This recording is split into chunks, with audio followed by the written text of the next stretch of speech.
भारतीय खाद्य निगम डहर फोर्टिफाइड चावल के बारे में सही जानकारी देबर आज रायपुर में राइस मिल संचालक मंडल मन बार कार्यशाला के आयोजन करें। रायपुर में आज भारतीय खाद्य निगम डहर ले चावल मिल मालिक और संचालक मन बर एक बैठक आयोजित करेगिस। एक कार्यशाला और बैठक में चावल मिल मालिक मन ला बताएगिस कि फोर्टिफाइड चावल के उपयोग ज्यादा से ज्यादा करे जाए, काबर की एमा आयरन, फोलिक एसिड और विटामिन बी समेत दूसर पोषक तत्व मौजूद रहते। एक कार्यशाला के बारे में भारतीय खाद्य निगम के छत्तीसगढ़ शाखा के महाप्रबंधक राजेश कुमार बताइन कि ऐसा कार्यशाला चावल में मालिक मन ला जागरूक बनाए बर करे जाते।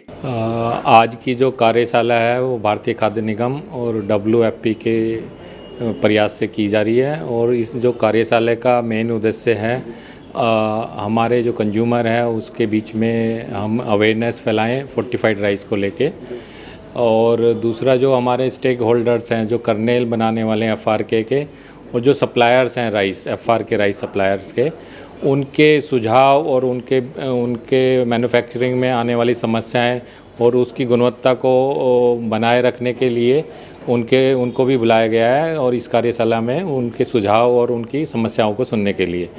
जो मेन उद्देश्य है भारत सरकार का कुपोषण से लड़ने का, उसी की स्कीम के तहत ये फोर्टिफाइड राइस स्कीम लॉन्च की गई थी।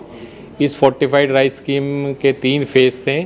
जो पहला फेज़ था उसमें जो मिड डे मील जो PM पोषण योजना है और ICDS योजना में फोर्टिफाइड राइस दिया जाना था, जो कि इम्प्लीमेंट हो चुकी है 2 साल से। और दूसरे फेज़ में जो हाई बर्डन डिस्ट्रिक्ट और एस्पिरेशनल डिस्ट्रिक्ट से पूरे भारत में, जैसे छत्तीसगढ़ में 14 डिस्ट्रिक्ट हैं, तो उनमें ये दूसरे फेज़ में फोर्टिफाइड राइस दिया जाना था। और तीसरे फेज़ में जितना भी PDS हमारी सप्लाई है और जितनी भी भारत सरकार की योजनाएं हैं उसमें फोर्टिफाइड राइस दिया जाना था। तो छत्तीसगढ़ में दोनों फेज़ पहले कंप्लीट हो चुके थे 31 मार्च तक। तीसरा फेज़ जो 1 अप्रैल से शुरू होके और 31 मार्च 2024 तक इम्प्लीमेंट होना था, वो छत्तीसगढ़ में हमने 1 ही अप्रैल से शुरू कर दिया है। तो छत्तीसगढ़ ने तीनों फेज़ अचीव कर लिए हैं फोर्टिफाइड राइस सप्लाई के PDS स्कीम में भारत सरकार की योजनाओं के तहत। प्रधानमंत्री जी का जो सपना था हर नागरिक पोषण होगा तो देश रोशन होगा, वो उसको सपने को हम पूर्ण करने जा रहे हैं सभी के सहयोग से। और हमारा जो कुपोषण की समस्याएं थी उससे निजात मिलेगी हमें।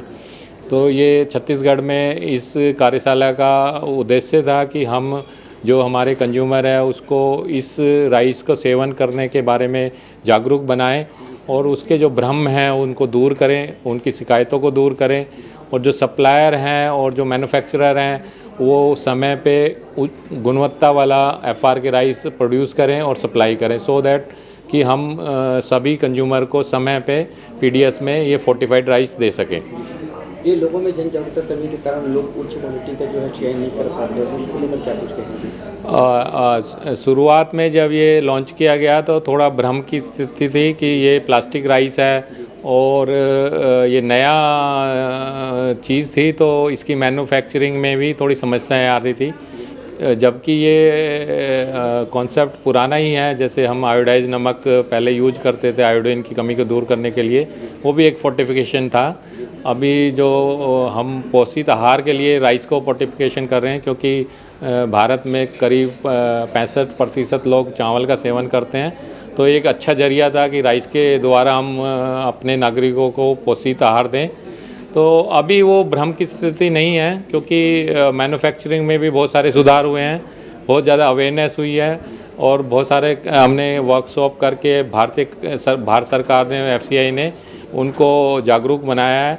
अब वो जो प्लास्टिक राइस वाला भ्रम है वो ख़त्म हो गया है बिल्कुल, और ये राइस में कोई स्वाद में, शेप में और साइज़ में बिल्कुल भी आप पहचान नहीं पाएंगे। जैसा नॉर्मल राइस था वैसा ही राइस दिखता है, तो भ्रम की स्थिति बिल्कुल ख़त्म है।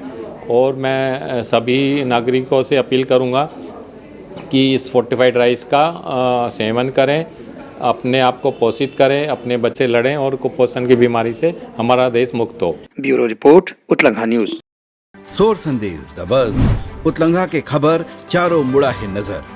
छत्तीसगढ़ी और अंग्रेजी भाषा में खबर पर रहो बेसबर।